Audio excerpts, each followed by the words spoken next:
Hi, I'm Tony Horn from Think Differently Coaching, and I'm here today to talk about how you can be more inclusive in team meetings or coaching scenarios in the workplace. I do myself have dyslexia, so I'm talking about from my own experiences of being in the corporate world for the last 17 years. Small changes can make a huge impact to somebody's ability to intake information and feel included in a meeting. When giving out presentations, make sure that you print these off. Having a hard copy printed allows the individual to make notes on each slide. Because as a dyslexic myself, we do think in picture thinking. So be able to relate our context of our notes to a slide that relates to something that we've seen that day makes it a lot easier to follow. When we go back over our notes, it's more relatable to work out what part of the meeting that was from. Now, we all love a sticky post note at the start of a meeting asking our colleagues to write their objective from the meeting that day.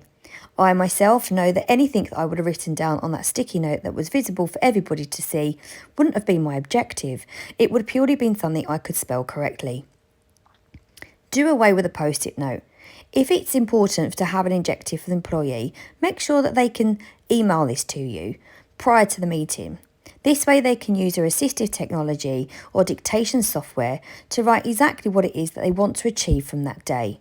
It makes it more inclusive and it makes things a lot easier for those that can't spell.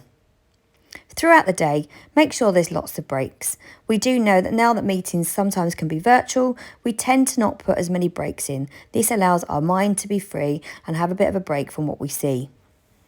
As I know myself, it took me 15 years in my organisation to be true to who I am and to allow people to know that I was dyslexic. You may find that some people within your team are not comfortable yet to talk about their dyslexia or their neurodiversity.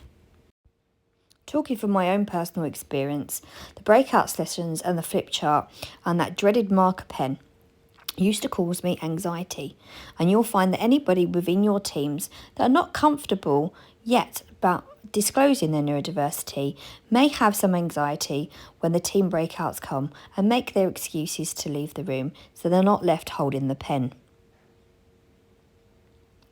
When it comes to closing the meeting, if there is any particular notes that you feel are really important and vital for that day, or any actions that need to be taken away, think about sending these out after the meeting so they can keep the actions and important notes from that meeting that day as they've been outlined and bullet pointed to know that they can follow those easy and revisit them as and when they need to.